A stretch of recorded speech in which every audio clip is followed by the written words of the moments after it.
It's KBR Sports, the best sports talk show of your 24-hour day, coming to you on WODU Studios, the best in college radio. I'm your host, Brendan Abbott, with my two co-hosts, Khalid Lewis to my right, Rashad Pennell to my left. Coming to you after a big weekend in sports. We had, obviously, Golden State playing two pivotal games in their chase for the 73 wins record. And, of course, they tied it at this point, the Bulls record of 72 wins. Then we had the Masters also. Congratulations to Danny Willett and the monumental collapse from Jordan Spieth. And we had Manny Pacquiao winning this weekend over Timothy Bradley. There's so much sports that went on this weekend. But to get things started, how you gentlemen feeling today? How you guys doing? It's feeling. I noticed something. Every single time I always ask y'all how y'all are doing. I never even say how I'm doing. You know what, guys? This is the first morning where I woke up. My eyes didn't feel any kind of sag or nothing in them. You know what I mean? I normally wake up about 6 o'clock so I can start watching Mike and Mike. And you take me to work then. I'm okay. You just enjoy yourself. You take me to work. I'm okay. You're pushing it. Yeah, I'm okay. Your system's already been in place. It's been in place for about the whole semester. No need to change things up now. Yeah. Why fix what's already don't fix what ain't broke. Anyway, but yeah. And I was watching Mike and Mike, and I didn't feel any kind of lag, I was like, wow, is this the product of Kobe dropping 35 or something? Like, why does a brother feel so darn great? But how both of you guys feeling today? I'm feeling fantastic. Brother feel like he got a new lively body and everything. Probably going to end in about 10 minutes or so. But how you guys feeling? Surprisingly, I'm feeling the same way. Like, I went to bed late last night, and I was waking up all through the night because of my toothache. But then, like, this morning, I was just up at 7:30. I was like, okay, I guess it's time. Got up out the bed, got in the shower. I was ready to go. And then, I'm probably going to crash in like 20 minutes myself. At least it was a good start. I hear you. What about you, Rashad? Man, it was a good morning until I found out you'd be up at 6 o'clock in the morning now. When I'd be walking in the cold rain, depressing, long walk. First of all, it's not like it rains every day. Let's get this straight. Let's not rain. I was having a good morning until I found out you could hold me down. It wasn't even raining outside for a while. I know, but other days. You know what I'm saying? Like, other days. He noted the worst possible situation, and he didn't acknowledge the fact that we've had bright and sunny days for the past 3 weeks. You know what I mean? And yeah, now you want to just say, oh yeah, it was raining. And, I walked through a blizzard. Darn well ain't snowed here since December. Man. Oh man, it'd be a struggle walking at 6 o'clock in the morning, but I didn't know you'd be taking me to work because that parking is rough here at Old Dominion. Everybody who's watching that knows parking is rough. Like they say, if it ain't broke, don't fix it. And your system is already working and fine. Have you gotten to work every time? Yes. So if it ain't broke, don't fix it. There ain't no issues. But y'all, let's talk about these topics for today. Today we're going to be talking about, obviously, the Warriors and Spurs game. And that was a great game in itself. Then the importance and the relevance of the 72-win mark that the Warriors have tied now at this point in the season. And then we'll get into Johnny Manziel moving in with Von Miller, the reigning Super Bowl MVP, and if there's a possible reuniting for the two in Denver.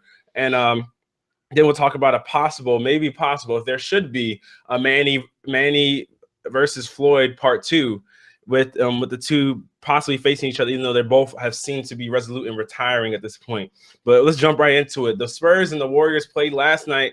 It was a thrilling game throughout most of the game. I mean, the Warriors won 92-86. It was a great game from Stephen Curry. I mean, the boy just shows you new ways each time to get amazed by his feats. He dropped 16 in the third quarter. You just don't even know what to say. You don't even have enough superlatives for it anymore. I think he dropped like 10 in the second in the fourth quarter. You don't even know what to say anymore. It wasn't like he was doing it all from 3-point range. He was doing it his 2-point shots. He was just chefing people up in there, and yeah. And it seems like this game, in a way, it had kind of playoff implications in a degree, depending on how you watched it. I watched it with a kind of an analysis eye to see how each team performed and versus the past few meetings they've had. But what did you guys think of this game? Colin, let's start with you. What did you think about this Warriors versus Spurs game? First of all, the Warriors surprise me every time. I mean, we said that maybe that back-to-back for them is going to be tough. It ain't look like it was tough for them at all. Because first of all, they beat the Spurs first, and then they beat Memphis, and then they beat the Spurs. Didn't they play Memphis on Saturday? Yeah, they played Memphis on Saturday. He's talking about that's the past 3 games. Yeah, the past 3 games. Oh, okay. Sorry. Go on. Yeah, sorry. I thought you were talking about just the weekend. My fault. Go ahead. Nah. But yeah, they just surprise me every time. First of all, Stephen Curry, I always shout out to this man dropping 37 points for the game. Another thing, they were breaking records left and right. First of all, they ended the Spurs win streak at home, and they won a game there. And then it's been like since 1997 or something. Yeah, February 14th. That's crazy. And they was the ones to beat that.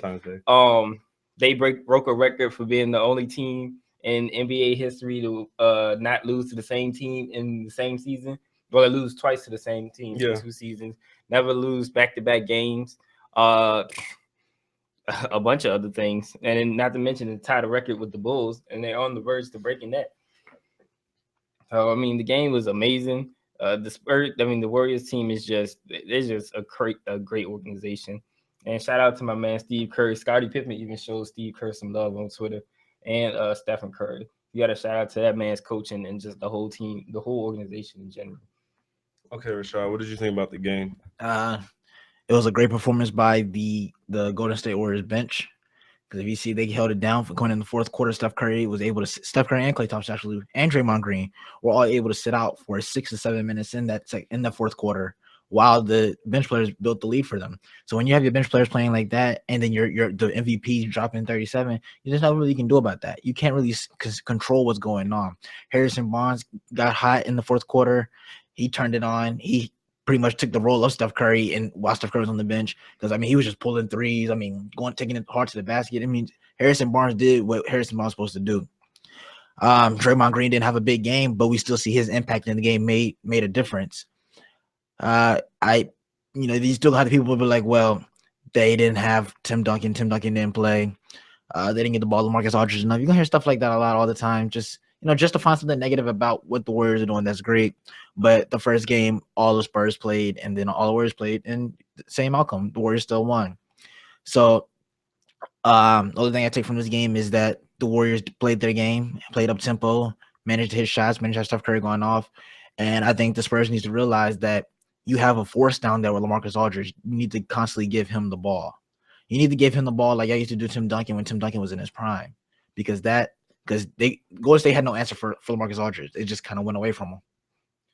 See, the way I watched this game, because I was watching it with the view of all the past games they played and how each team played each other in the past games, and then how each team shot in those past few games.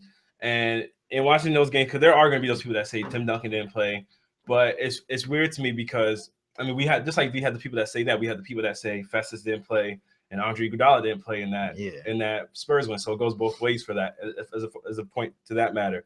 And realistically, in this game, Boris Diaw didn't play either, who was one of the biggest key differences in that Spurs win at home on March 18th when the Spurs beat the Warriors. Boris Diaw he started over Tim Duncan actually, so he was actually a big difference maker in that. And when he played, so him not playing today or yesterday, you saw the difference it made. But it's also funny to me to realize how, because they both the Spurs lost by 6 points, and I looked at it as one of those things, because I'm going to microanalyze now, because whenever Golden State loses, we always micromanage and say they didn't shoot the ball officially, they didn't shoot the threes well and everything. So I'm going to do the same thing for the Spurs now, because when I look at it from the Spurs, Kawhi Leonard didn't hit a 3 in the game. He shot 7 of 22, and this is only a guy that shoots about 50% on the season. Shot 7 of 22. He was 0 of 3 from 3. Danny Green didn't hit a 3. Nobody in their starting lineup hit a 3. Danny Green was 1 of 7. Tony Parker was 2 of 7. David West was 2 of 7. The only guy in the starting lineup that shot efficiently was LaMarcus Aldridge, and their bench didn't play well either. Yet they only lost by 6 points. And on the flip side, I look at it from Golden State's point of view. Klay Thompson shot. He was 6 of 14. He was 2 of 4 from 3, so he shot 50% from 3. Then Draymond Green didn't take a lot of shots, but he was 4 of 5. Harrison Barnes, he struggled a bit. He was 3 of 10. He was only hit 1 3 on the night, and he had 9 points. So you look at those things, and you see it. This is one of those games that the MVP legit showed up. It was who has the best player in the game and who doesn't, and it was Stephen Curry, and he was able to get his shots to fall, because there was a lot of looks that I saw Kawhi Leonard getting that just weren't falling, or little mid-range shots that the Spurs normally would hit. This might have been a bad night for everybody. Yeah, it seemed like it was just a rough night. And then But a big thing that changed from the Spurs in the first half to the second half is that they were getting offensive rebounds like it was nothing in the first half. They had 13 offensive rebounds in the first half, and they were getting second chance points off of it. In the whole second half, they only had 5. So that change in offensive rebounds definitely made a difference for them. They were forcing turnovers from the Warriors, and it seemed as though at some point that the Spurs are kind of having sloppy turnovers. But when you look at it, for the whole game, they only had 11 turnovers. And their win on March 18th, they had 17 or 18 turnovers. So it's weird. It's weird to say. I guess it just came down to who could hit their shots more. Because when you look at it, the Spurs only hit 3 threes of the game. They shot 17% from 3-point range. The Warriors shot 37%. And then as a field goal percentage, the Spurs shot 37% and the Warriors shot 44%. So pretty much this game was the culmination of just bad shooting on both fronts, but one team just shot a little bit better. How come? I do have a question for you guys. So when the Spurs beat the Warriors, right? Mm-hmm. And it was a low scoring game, and Steph Curry and Klay Thompson both had awful shooting performances. Mm-hmm. How come? I feel like in a sense, I don't know, maybe not, but like in a sense, like we're not giving Golden State Warriors defense credit when we gave the Spurs defense credit. I mean, because in a sense, like those are guys who constantly hit those, shooting 40% from 3-point line, stuff like that. And then when they're off, that defense just has nothing to do with it.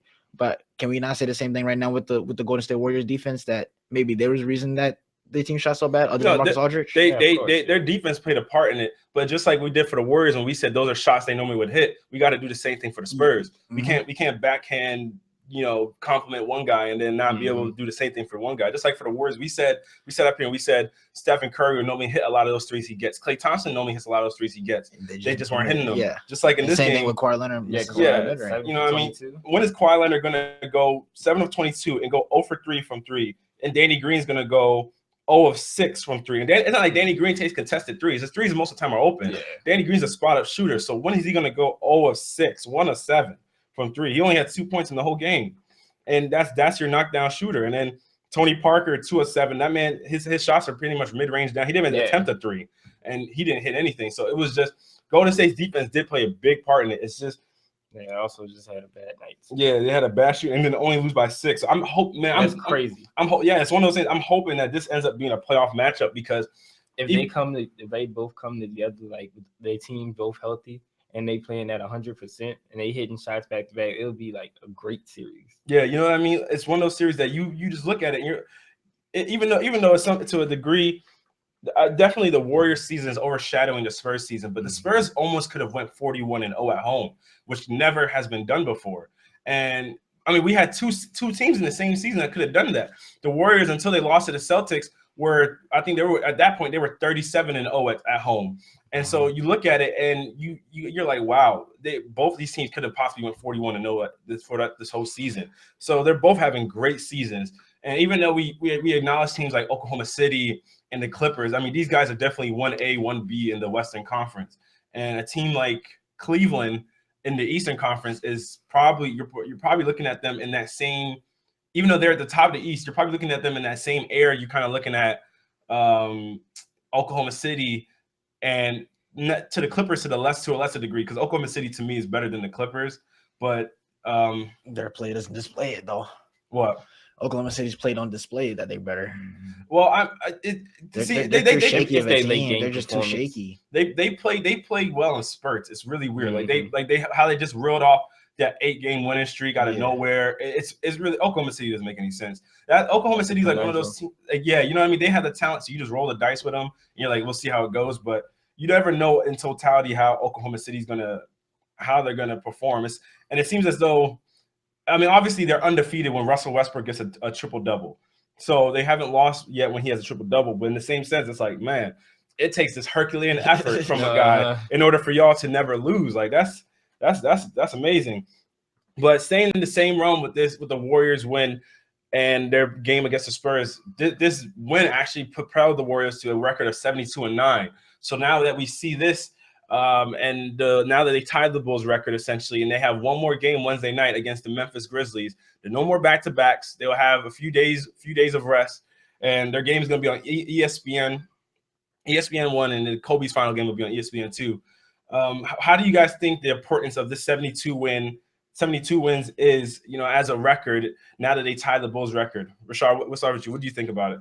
As an importance of basically as for the Golden State Warriors to break it. Well, I guess, or just as a record. As a record. It's important to it. I mean, it's important to anybody because at the same time you look at it like your name is now in history as that team to be the second team to accomplish 70 wins and accomplish tying the team that people say is the greatest team of all time. Yeah. So when you look at something like that, when you hit 72, it's just like, yeah, we made it. We've set ourselves with them. We put ourselves in the same category as them. So if from the Warrior standpoint, yeah, it's like I feel like it's an important record because that's a record that's one of the most difficult records as we've seen to accomplish. Mm-hmm. Because nobody done it until the Bulls hit. Like nobody even had 70 wins until the Bulls hit 72, and nobody hit it since. Mm-hmm. So it's years before and years after where there's just something that was just astronomical that haven't been performed. So you're looking at that and how great it is. Now coming into this last game, how I feel like they have a chance to solidify their number one spot as the sole record holder, and I feel like that's going to be what motivates them because here at this point the Bulls was 71-10 coming into the 82 game. This is how they 72. So you're looking at it now like the Warriors. This game is I feel like this game probably more important than a championship to them right now in this moment. So as an overall, the record is just a phenomenal record for anybody to hold, have a chance to experience. I wish I could have witnessed the 95-96 Bulls getting the record, but at the same time I was like 3, so can't really say I knew what basketball was all that much at this time. Where I understand what the importance of the record was, how significant it was, but seeing it now, seeing how great of a record it is, I understand like the importance of it overall. All right, Colin, right before you go, I'm gonna read out a promo alert actually for Lucas Graham. Will be at the Norva April 24th at 7:30. Tickets are still available for purchase, but WODU wants you to come out to our event, Battle of the Bands at Work Release, for your chance to win a pair of tickets. Work Release was located off of Granby, and the event will be held April 14th from 10 p.m. to 2 a.m. And winners will be chosen on the night of the event. And Lucas Graham will sing his hit, the single 7 Years, at the event. So make sure y'all come out and tune into Lucas Graham on April 24th, and also the WODU event, Battle of the Bands, on April 24th at Work Release. All right, Kelly, go ahead. I think the importance of this win is significant because it gives this newer generation of like basketball fans, a team like the Bulls, like just the Warriors beating the Bulls or tying the Bulls record at this point shows us that there's a team in history that's aligned with the Bulls' greatness and potential. This Warriors team is just something that's phenomenal to watch. Something just an amazing team. And for us to have that in this like generation or whatever, it gives us the experience that we missed watching. Like if we didn't get a chance to watch the Bulls, the 95 and 96 Bulls. Now we have a team that we can watch, which is just as exciting and who are just as get just as outrageous or great as the Bulls. I do think that they will beat their record at this point because after they beat the Warriors at home, I mean not the Warriors, the Spurs at home, and Memphis, I know that they can take another win and beat the record. So just seeing this team and them being such a good team this season and having them beat the record is just an amazing thing for younger kids in this generation and people growing up just inspired by the Warriors team and Stephen Curry and all that. Yeah, this 72 win season is definitely something that I think it shouldn't be taken for granted because even now they're advertising a Bulls mixtape or DVD kind of thing for their 95-96 season. And that team was so I asked, because I mean obviously at the point in time I was two years old at the point in time where the Bulls had their season. So I have to ask people like my dad and what was it like? My mom, what was it like? And my dad just tells me they were like a rock band. Like he said the way you tune it, he said honestly, just look at how you watch the Warriors now. But the only thing with the Bulls was the Bulls had the Jordan mystique with them because Jordan had just came back from his retirement, and the year before they had lost to the Orlando Magic. And so that was the thing. Like they were 3-time champions to the point, at least Jordan was. And this is his first full season back. And, before that, he was number 45 and everything. Like, then he comes back and they have this season. And he switches back to 23. And that was the mystique behind this season. And then this season for the Warriors, even in the storylines that you read it, people would say, oh, if Kyrie Irving, Kevin Love, and stuff were healthy in the finals, they might have won the finals. Whether that's true or not, we never know. But they'll say that the Warriors had an easy road to the finals because they didn't have to play teams with their starting point guards. I mean, and then the Warriors came out with that. I feel like they had a bulletin board, and if the bulletin board material was just never ending for them because people just continue to disrespect them, partially because I believe because they're a jump shooting team, and people felt as though they should disrespect them like this. But we've never seen this level of dominance from any team, whether it was the Lakers from the 2000s to 2003, with Shaq and Kobe. We've never seen this level of dominance. When we go back to the old Celtics teams with Bird, Parrish, McHale, Bill Russell, even the Laker teams with Kareem Abdul-Jabbar and those guys, we've never seen this level of dominance. Even the teams with George Mikan and Wilt Chamberlain and stuff like that, we've never seen this level of dominance. So it's one of those things that you can't. I feel it sucks because I feel as though the younger kids. I never forget when I heard Draymond Green's interview after the game. He said I would watch games when I was I'd watch games when I was 6, and I didn't hold them with the same value and stuff as I do now. Like I watched a game when I was 13, and I didn't realize what I was watching at that point in time. And I remember, I can even say when I watched Kobe's 81-point game, and watching it back when I was younger versus when I watch it now. As being older, I watch it now and I'm like, wow, that in that moment when you're watching, you don't even realize what you're watching. You see all the ESPN alerts and stuff, and you're seeing all this stuff go about Kobe drops 81 and stuff. Now when you're older and you see Stephen Curry could drop 50 or something, and you'll get the alert, and it's like it's blistering through ESPN and stuff. So imagine when Kobe dropped 81 and things like that. When Kobe dropped 61 in the Madison Square Garden, and so it's one of those things that the 72, and it's been a mark that nobody's even. I mean, we've seen teams win 60-something games when the Warriors won 67 games last season, and you see teams do that, and that's legit. That's 5 wins away from getting 72, and so you see how difficult it is. So you honestly can't take it for granted. It's like you have to relish the moment you're in and being able to watch it. A lot of people are going to try and compare this team to the Bulls team, and they're just 2 different teams in 2 separate eras, but the fact is they're both great. They're both dominating their era that they're in. And I have to say it's definitely special to watch, just like y'all both said. I mean, do you guys have anything else to say about him? One stat line that we forgot to mention dealing with the Warriors coming in was how Steph Curry wasn't really deserving of the MVP, really, more so James Harden was in a sense. So a lot of people saying James Harden was the real MVP and that Steph Curry, basically had to earn it this season to make up for what he did. Yeah, to make up for last season. So you look at stuff like that too, and that was a storyline coming into the season. Like, did Steph Curry really deserve the MVP, or did James Harden do more to earn it, type thing? And we need to see more from Steph Curry, which is kind of leader to the case where he's still the most improved player and MVP, but we probably won't get on both. And I think that's crap. Honestly, I honestly think that's crap because I mean, I get it. I get the whole case that everybody makes for CJ McCollum and everything. But if you want to talk about most improved in production and everything, look at Steph Curry's minutes versus his minutes last season. But look at his jump in production and his jump in player efficiency rating. It's astronomical. It doesn't make any sense how better improved he is at shooting, as a ball handler, as a player, as a defender. You look at all the ways he's improved, and then I'm even looking at parallels between this team and that 72 and 10 Bulls team.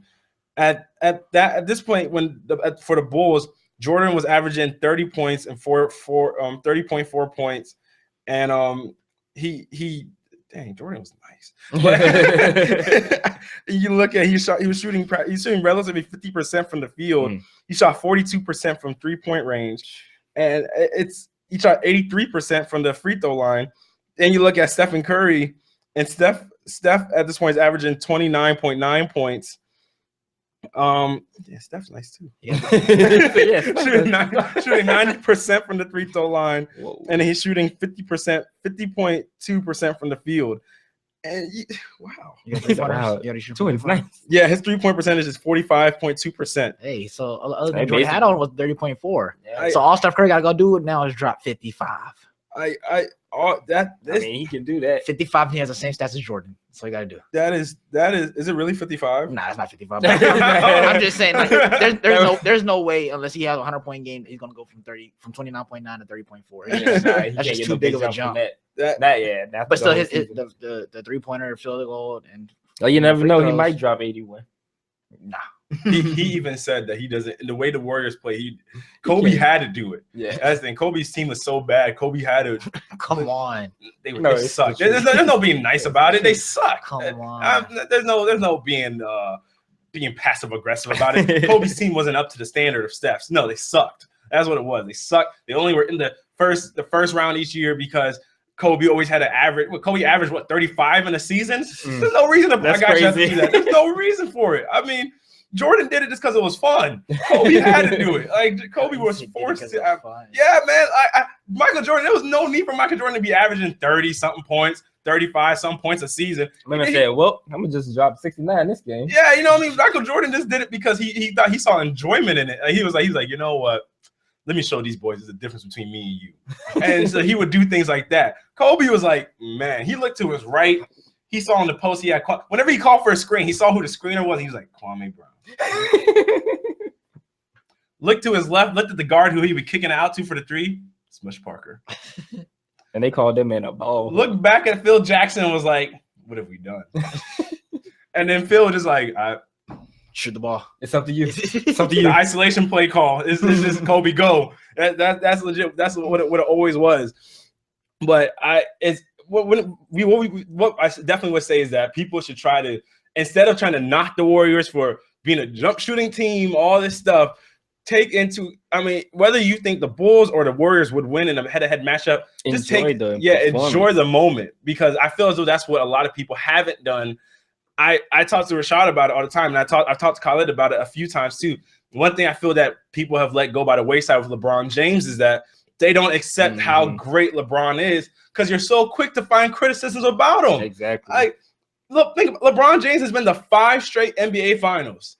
5 straight. Every team he goes to, he makes it better. Yes, and I was arguing the case that I don't know if I would specifically say Steph Curry's the best player in the league. People are probably watching this right now like, this dude is on drugs. But I still think LeBron is the best player. Because if you had one player that you could put on a team and who would make that team the better team, I think LeBron's one of those guys that makes the whole team better. And I think I've never seen a LeBron team suck really, apart from his first 2 or 3 years in the season. Then they were still like 50 wins. And it's crazy. LeBron carried the Cleveland team through the finals last year and got them how many wins? 2 wins. 2 wins against the Warriors. And I don't know if I could say that if it was just Stephen Curry that he could do the same for the Warriors. You know what I mean? If I had to choose somebody to start a franchise around, and I'm taking them both in their primes, I'm taking LeBron James. I mean, granted, LeBron might not be in his prime right now, but LeBron's still the guy that we see Cleveland's record when he doesn't play. You know what I'm saying? And we've seen the Warriors record when Steph doesn't play. We've seen Cleveland when LeBron left. Yeah, you know, exactly. It was putrid. Where was Cleveland? I mean, even Kyrie Irving came there. He was drafted there. And they still, the highest win mark they had was about 39 wins. And LeBron, the difference in having LeBron James is legit a 20-win difference. That's how pivotal LeBron James is. LeBron James got the Cavaliers the best record in the Eastern Conference for years. Then he went to Miami. Derrick Rose led the Bulls. That's why Derrick Rose has his MVP, because Derrick Rose had the Bulls at #1 for a while, but LeBron still would knock them out in the playoffs. So one of those things that I feel like people in the moment do, they always try to look back in the past and say, well, our boys were this and that. They were great back then, blah, blah, blah. Well, these guys are great now. So how about you accept the greatness now? And for people saying that the Bulls, the Warriors aren't playing as tough competition, well, think about it like this. Back then, there wasn't as much international talent in the league. The Bulls didn't play against as much international teams and all that. So now that you have all these foreign players in the league, wouldn't you think the talent pool has actually kind of grown because there's more talent in the league? You see Kristaps Porzingis. Yeah, you know what I'm saying? And there's more there's actually more teams. 'Cause I think actually in that 95-96 season, that's when the league expanded and added the Miami Heat. So when you look at it, that there's actually more teams. There's more players. There's a bigger pool of players to play in. So, and then the Warriors being on the West Coast, think about how much more they traveled than the Bulls in Chicago. So I mean, it's a interesting dynamic. I mean, the Warriors are centered they're in Golden State in the Bay, so that's a lot of travel for them. It's a lot of travel, and yet they're right here with the possibility of breaking this mark Wednesday night. So we'll see how that plays out for them, because obviously they're not looking to tie a record. That's not what they wanted. They want to break it. You know what I mean? This is all for naught if they don't break it. That's what they're talking like. That's especially what Draymond Green has said. And Michael Jordan even told Draymond Green, if you don't break it, I'm gonna come looking for you. So we'll see how that plays out Wednesday night. We'll talk about that actually on Wednesday morning. I feel like that'll hurt them more, honestly, than losing a championship in the moment. I'm just carrying on for Wednesday, but we'll talk about it. Like it'll hurt them more to lose this game now than it would be to lose a championship. Yeah, we'll talk. We'll get into that on Wednesday. But before we go to our next topic, for those watching, make sure y'all tune into our YouTube channel, subscribe on YouTube to our KBR Sports YouTube channel, and follow us on Twitter at KBR_sports, and listen to us on Rabble, like some of you may be doing now. Listen to us on our YouTube also. And also listen to us on Spreaker and iTunes. You listen to our past podcasts and shows on there. And also you can comment us on YouTube and tweet us at Twitter, so we can read your YouTube comments and your tweets live during the show. And if you want to join in on our debates, number 757-683-4405. If you ever want to call in, just join in on and pitch in on what you have to say on all these topics. I know a lot of people, I've run into random people that just have things to say about the Bulls and the Warriors. And this dude started an argument with me about this argument wasn't even, I don't even know how we even got to this point, but this guy started arguing with me about who was better, Sean Livingston or Steve Kerr. I didn't even know. I was just like, bro, what? Who argues that? And that's how deep the argument got. But yeah, for anybody that calls in, make sure you call in at 757-683-4405. But moving on to our next topic, actually talking about Mr. Johnny Football, Money Manziel, the money sign man. And reports have that he recently came out to TMZ, and he said that he's going to be living with the reigning Super Bowl MVP Von Miller throughout for quite some time. That he's planning on getting his life together through living with Von Miller. This is exactly what he said. I'm living out here with my guy Von Miller. Everybody knows Von Miller, Super Bowl MVP. Von Miller, my brother. I'm living with him right now. We're getting our lives together, bro. And Von Miller, and what he had to say, he said, if I had to make my decision on it, he would already be on the Broncos. But we've got guys in the front office that make those decisions, and they put us in championships. They put us in the championships with those decisions. So I'm just going to follow those guys and have those guys take the lead. So with this news, it seems like Von Miller is actually campaigning for Manziel to come to Denver. And Denver, obviously, with the absence of Brock Osweiler and Peyton Manning at this point, is looking for a quarterback. So you guys think Johnny Manziel, even though the report says that they are waiting to see how Johnny Manziel's whole domestic violence suit carries out and how the NFL plans on disciplining him with how that carries out. But do you guys think that Johnny's a good fit in Denver? Khalid, we'll start with you. What do you think? I mean, to be honest, he is. I feel like Johnny Manziel in the Denver's jersey, it'll definitely be a sight to see. One, he has a great defense to hold him down, to keep him rested, to get ready for his offense. Not to mention he has a great offensive line, whether he wants to throw or run the ball. It's a great team to help him, one, learn to be a great quarterback, and two, learn to be a great person in itself. Also, it's also a winning team that just came off of a championship. And so they have the formula to win. And I know Johnny, after being in Cleveland, being a team that is losing all the time, probably felt some kind of way about, just being in a losing situation, and probably just putting him in a winning team will make him feel better about his life and may cause him to change some of his habits or something like that. I think being living with Von Miller will help him learn how to get more discipline, and will help him, develop his what's the word? Develop a more humble side to Johnny Manziel. All right, Rashad, what do you think? I got a couple things to say. Fun for Manziel's comments. We're getting our life together, bro. I think Von really got his life together pretty well. I mean, yeah, go on, yeah. I feel like, I mean, I'm sure there's, there probably is something. There probably is something. Because Von Miller's had issues in the past, but I mean, it hasn't been like this. Yeah, it hasn't been to the degree of Johnny. So I mean, he's winning. He's on a team. He's established.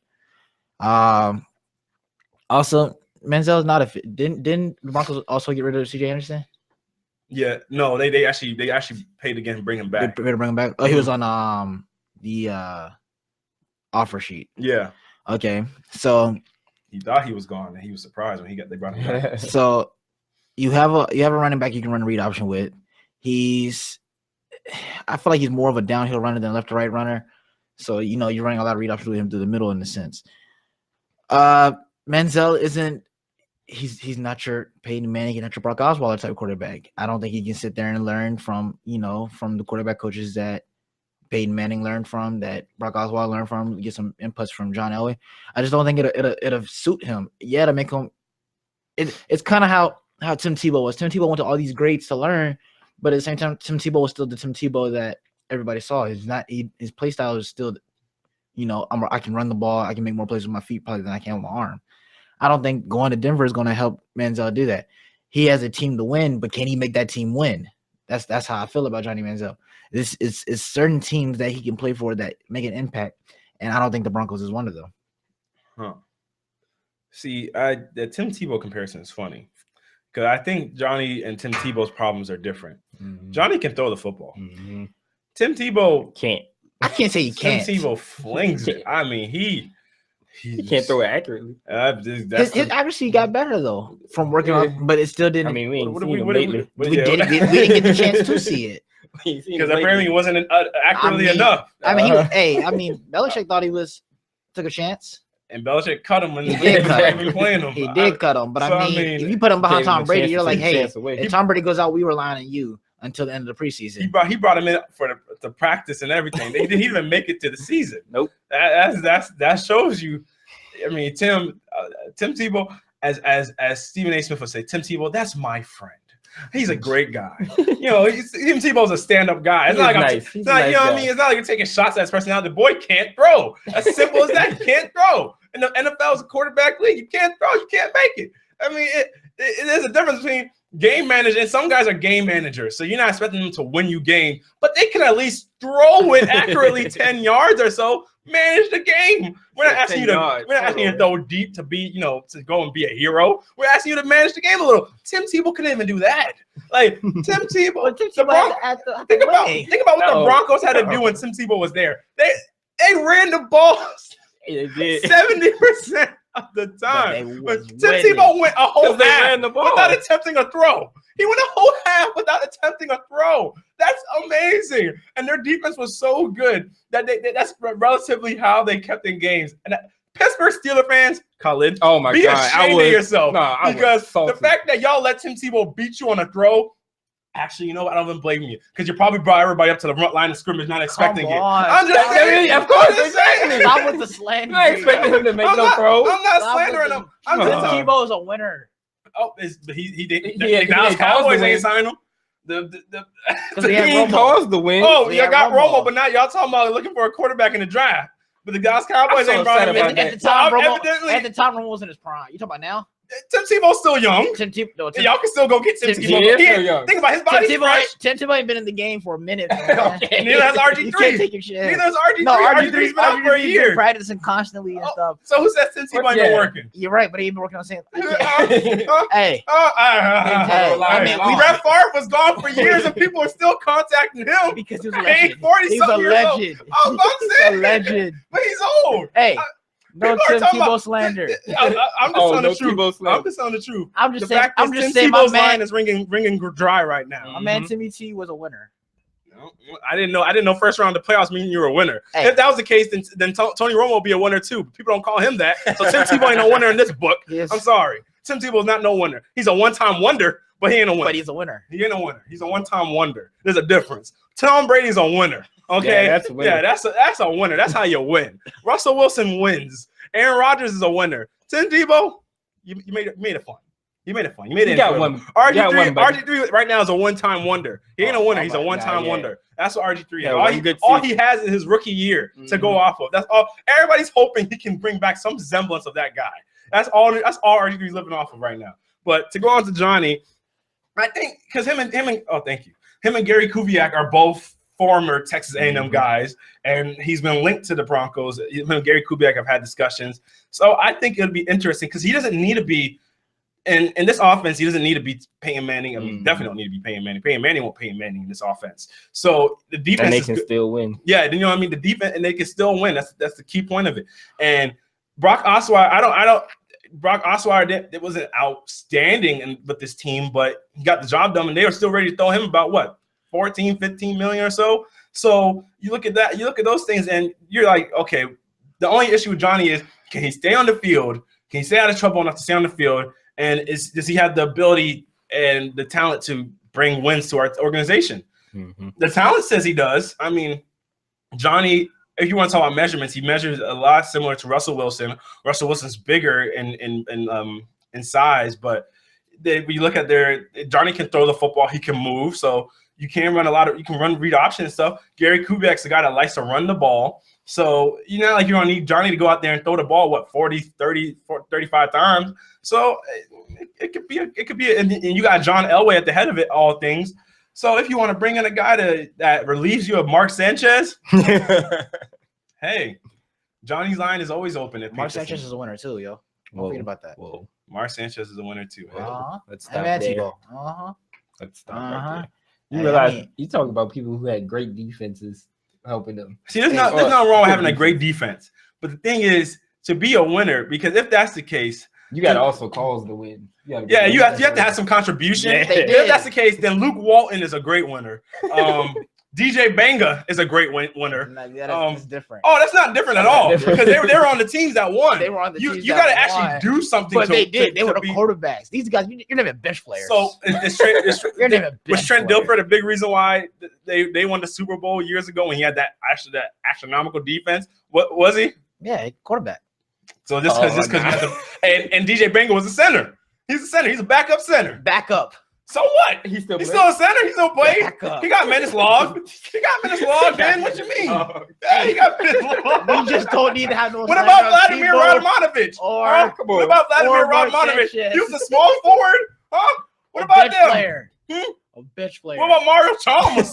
All right, that's different. How's that different? He's a starting point guard. He's a starting point guard. He contributed to. Exactly. But Mario Chalmers was one got paid because of his performance. But I'm saying, bro, hey, you can't have it two ways. If you're going to acknowledge them, you got to acknowledge Mario Chalmers. I have acknowledged you got to give my man Mario Chalmers and Vladimir Radmanovich and DJ Banga. Just like the Nigel argument, Derek Fisher is a winner. Derek Fisher is a winner. He's a winner. He is a winner. He's a reason. Like what's no, he's not. Don't go that far. Nigel, you're a Laker fan. You're a Laker fan. There's a difference. Don't do this because you're an actual Laker fan. If you say this, no, your Laker fan card is being revoked. I'm going to your room, taking the Scooby jersey and taking it off. Okay, you said Nigel's not a Laker fan, so he can say things like this. As a Laker fan, you can't say things, especially when Kobe's retiring on Wednesday. If you say this is so sacrilegious, don't say it. Don't even utter it. I'll end the show right now. Don't say it. Don't say it, yo. Don't even think about it. Don't do it. He's out in the show right now. Everybody knows Nigel. You know who you are. No, man. Don't. I'm just saying. Don't announce that's foolery. But in his case, Derek Fisher is a winner in that sense. No. There's a difference. His case and the case that we're saying right now is different. His case was that Kobe didn't win without Derek Fisher. That's a whole. Crazy. It's true, but he's making it sound like Derek Fisher is the reason they won. Let's not get it twisted now. Derek Fisher went to Utah, and where did they go out the playoffs off in the first round? That's exactly what happened. Kobe wasn't in the playoffs because of Derek Fisher. Now, Derek Fisher played a role in their wins, like the 0.4 second shot he hit against the Spurs in Game 4 of the Western Conference Finals in 2002, I believe, in 2001. Hit that shot, and then he hit the obvious shot against the Magic in Game 4 in the 2009 Finals to send them into overtime, which the Lakers won. But let's not make it sound like they're winning because of them. All right, let's not do that. We're not going to make it seem like Jordan won because of Steve Kerr, and we're not going to make it sound like Kobe won because of Derek Fisher. We're not going to do this. We're not going to do this. Yeah, we're not. We can't. No, that's disrespectful. I mean, you just told the world about Nigel's philosophy. Now Nigel's known. No, how foolish he is known. That's all it is. All foolish he is known. That's all it is. You said you didn't want to talk about it. No, I didn't want you to agree. If you agreed, that would have just been the ultimate disrespect, heresy. This is the ultimate heretic action to take if you would have agreed with it. Especially with you can't have a 24 jersey in your room and say a thing like that. No, I mean, I'm just no. I'm just trying to tell you, man. My man Mark Sanchez is a winner. Oh my God! But yeah, you don't want him as your quarterback, though. I mean, he's a winner, though. But he's a winner. You don't want him as a starting quarterback. I mean, honestly, in this situation, Mark Sanchez can show you the old Mark Sanchez because he has that defense. But I don't want him there anyway. Man, my man's gonna end up with like Mark Sanchez's career now is synonymous with the butt fumble. Bro, I was about to say that's what Mark Sanchez. I was about to say because that's the most awful turnover ever. It is, but why can we not talk about how great he was when he first came in the league? Back-to-back. Was he great? Hey, back-to-back AFC championships kind of. No, you can get the back-to-back AFC championships and be riding the coattails of a defense. Ask Alex Smith. You know what I'm saying? There's Alex Smith is a game manager. Which Mark Sanchez was. No, Mark Sanchez wasn't. What? Did you hear this man? Did you hear what he said? Marshall, if I pull up Mark Sanchez's stats right now for you. Don't do that. let's just continue with this word for word right here. Don't need to pull the statistics now. What do you mean you don't got to pull the statistics? Is research. I mean, we know he's bad. He said he knows he's bad. Numbers don't lie. We know he's bad. Come on now. But I thought he was a winner. He's a winner. Oh my God. The number may be bad, but he's a winner. I'm just saying. Okay, so Johnny Manziel. Oh, now you want to go to Johnny. Now you want to talk about Johnny, huh? Now you want to bring up Johnny again. The minute the laptops start getting active, you want to start bringing up Johnny Manziel. Bro, we got to continue on Johnny. We only got so much time. But I think he would be. It honestly depends on his whole. Because, I mean, with John Elway heading that organization, I guess you would say an organization that could steer him right would be the right place for him to go, a place that would be hard-nosed on him. Because John Elway doesn't seem like he plays any games. But as a fit for the offense, how much worse can you get? Honestly, that's honestly the mentality. But the team ain't bad though, huh? We can't say it like that team's bad. No, I'm talking about your quarterback situation. Yeah. I'm not talking about the team. I'm just talking about your quarterback situation. How much worse can you get? Stop with the slander, man. Stop with the Mark Sanchez. Bro, Mark Sanchez is right now. Mark Sanchez is your starter. Who's your backup? We don't even know the dude's name. That's how bad it is. I told you, where's the punter? Oh my God. And come on, come on. We gotta finish this talk, man. Don't look at Sanchez's stats. The stats are right there. Look at the stats. I'm just so weak, man. Oh gosh, you gotta love it. Quarterback rating of 27.6. I was about to say, what's the QB? Quarterback rating of 27.6. The following year, quarterback rating of 44.6. Wow. You gotta love it. Tell them what that's out of. Oh man, yeah, that's 100 and 99. Is it 99, right? I think so. Yeah, 99. And then your pass rating's out of 130. You can the highest passer rating you can have is 132.56, I think. His passer rating the first year was 63. Next the passer rating was 75. Passer rating was 75. That's half. Oh my goodness! Come on! Don't slander out here. Let's go. And then the next year, he got worse. We know that. He spent more time. We know that. He got worse. We know that. Oh my goodness, man! After those first 2 years, we know there was a Mark Sanchez decline. Drop. It was a decline. He jumped off a cliff. What is that? He went from 44.6 to 34.4 to 22.4. That's worse than his rookie season. We know. My man got crippled. We know. Oh my God. We know. That is something. Back-to-back AFC championships. You better think Darrell Revis. You better think Darrell Revis and Ferguson and them boys, because them guys, Antonio Cromartie and all of them, had a big part in that. Oh goodness. This dude, he was worse than his rookie year. I can't get over it. It's just supposed to get better. I just can't get over how bad he is. Like, wow. That's crazy. His completion percentage was 53.8, 54.8, 56.7, and then it dropped to 54.3. And Rashad says he's a winner. Back-to-back AFC championships. The man only threw more touchdowns than interceptions in 2 seasons. Oh my goodness. Actually, 3. And how long he's been in the league? Oh my gosh. 7 seasons? I didn't know he was this bad. I really didn't know he was this bad. Like, I'm really taken right now. Wow. Brandon's been surprised all morning. He said, because I knew Jordan was this good. I knew he was. Michael.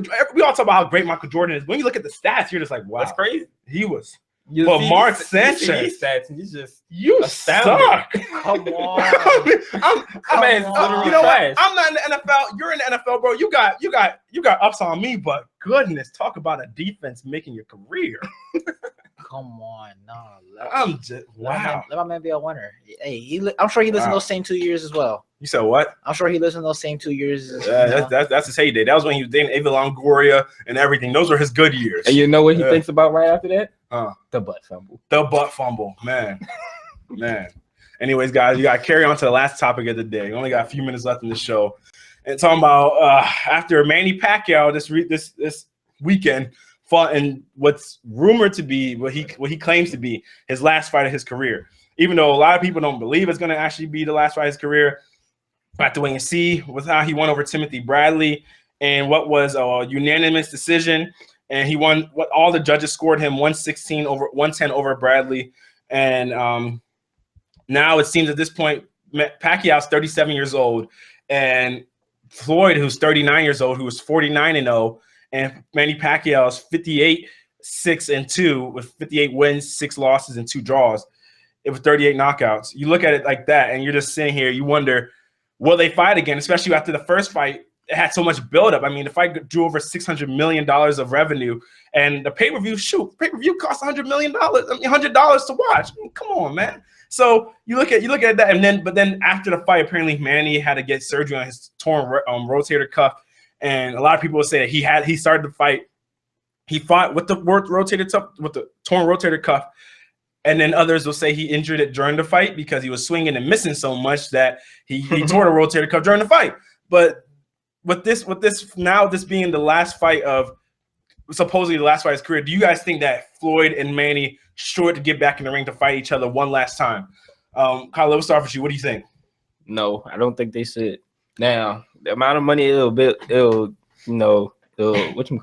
they produce from that Mark might Sanchez. be I'm sorry. Go on. Mark Sanchez. I'm sorry.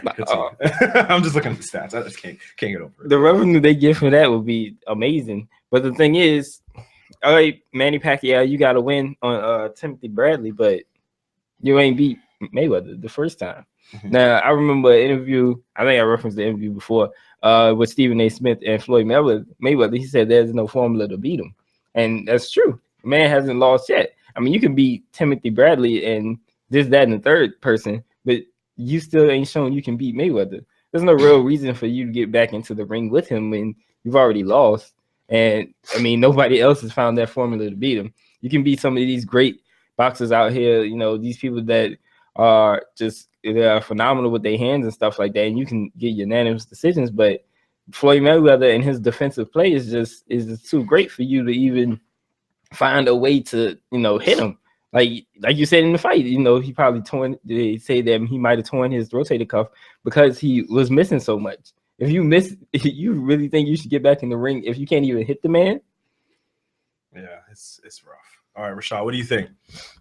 You got Floyd Mayweather enjoying retirement. You got Manny Pacquiao getting ready for retirement. No, I don't want to see them fight. They're old. They're not as fast. They're not the same explosive people in their primes that we wanted to see then. We had the build up like the Tyson Holyfield build up at first, and it started to die down, and you're just like, yeah. And then they finally fight, and you're just like, well, we see how these fights are going to do with Mayweather's now. We kind of didn't want to see this, but this is what we're going to see from now on. And if you're missing Timothy Bradley, you're going to miss Mayweather, and if you miss Mayweather, you're going to lose the fight. So is that simple? It's just that simple because you're not going to get 20 points. He's not going to hit you. He's going to tag you a couple times, laugh at you, and continue making you miss. That's how all Mayweather's fights are now.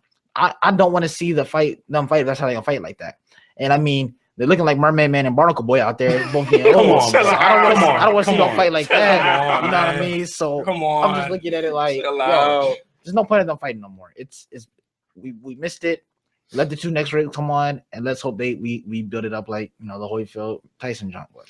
See, I guess the reason why this is even a question being asked now because both are ready for a time. I guess because the first fight, the rumor of that rotator cuff is making people feel as though Manny wasn't at his best. So they're wondering, okay, if he wasn't at his best and he had to get the surgery legit right after the fight, you're good. If he had to get the surgery right after the fight, then he wasn't at his best. So maybe we should put them back in the ring again. And at this point in boxing, I mean, think about it. We don't get excited for anything in boxing unless it relatively involves those two. And those two are the best things we had in boxing for over the past 2 decades. So now that their careers are coming to an end, and unless you're avid, I think about it. Whenever Floyd Mayweather fights, it's like a Super Bowl party, essentially. Everybody tunes in to watch Floyd Mayweather fight, regardless of how we saw the first outcome of this fight. The possibility of another one, it might not garner as much money, but the possibility of them fighting again, I'm pretty sure a lot of people still want to see that, especially after now you hear about Manny's rotator cuff being torn, and then him looking this good at age 37. Even though it would be weird to have a 37, 39-year-old guy be the headliners of a pay-per-view, I think it could still be interesting. It could be, I mean, that's essentially what people that aren't inside of boxing, that aren't consistent, avid followers of boxing would want to see. You know what I'm saying? It'd be interesting, but that don't mean they should, dude. Yeah, that's the point. That's a good point. It'd be interesting to boxing fans. And then one quick thing, Floyd would get his 50th win with that, so he'd become the most undefeated, the winning most undefeated fighter in history. But go on. People, it'll only be great to boxers to watch. Like this past fight, I know a lot of people was like, man, that fight was boring, man. I didn't want to watch this fight. But you ask somebody who's been in the boxing, who actually boxed and enjoy watching boxing, like kind of like my dad, for example. Mm-hmm. You're talking about how great Mayweather was, how great of a fighter he was, how great of a fight it was, because you just see what Mayweather can do. But every time, people just want to see someone get hit. Yeah, I just want to see him get knocked out. You're not a boxing fan. You just want to see someone get hurt. Mm-hmm. That's all. Like understand technique and greatness, and that's how the fights is going to be. So it's just going to be people going to be complaining again if they have a rematch, because it's going to be the same thing. Maybe Pacquiao come at a different taker to the fight, but Mayweather's still going to be the same defensive type that he knows what he's doing to not win a fight. He not to win a fight, not to get the most money out of a fight. He not to drag out to 12 rounds, get as much money as he can, and then get the win. Mayweather, Pacquiao got to be able to hit Mayweather first. That is that. But you're asking for a challenge that not many people have done. Exactly. So what's the point in them fighting again? The one guy that apparently did that effectively but lost was Maidana. Yeah, but he came out like a street brawler, and just that's something he didn't see before. Yeah, I know it was, but yeah, it'd be interesting, honestly. I wonder how if they will fight again. If Floyd really cares about the 50th, or he's like, I'm resting on my millions, I'm good. But y'all, that's gonna wrap it up for today's show. It's been KBR Sports, the best sports talk show every 24-hour day, coming to you on WODU Studios, the best in college radio. Don't forget, Lucas Graham will be at the Norva April 24th at 7:30 p.m. Tickets are still available for purchase, but WODU wants you to come out to our event, Battle of the Bands at Work Release, for your chance to win a pair of tickets. Work Release is located off of Granby, and the event will be held April 14th from 10 p.m. to 2 a.m. Winners will be chosen on the night of the event. And also take note that Lucas Graham will sing his the hit single 7 Years at the event at the Norva. So make sure y'all come out and show y'all support. But also be sure to follow us on our Twitter page at KBR_sports. Subscribe to our YouTube channel at KBR Sports. Leave your comments on our YouTube videos. Leave comments that we can read for next show possibly. And also listen to us on Rabble TV and on Spreaker. And tune in to us on Monday, Wednesdays, from 10 a.m. to 11 a.m. on YouTube, on Rabble, and on Spreaker. And am I forgetting? Oh, and also if you want to join in on the debate, call in at 757-683-4405. And you can voice your opinions with us on here. But all right, y'all have a great day.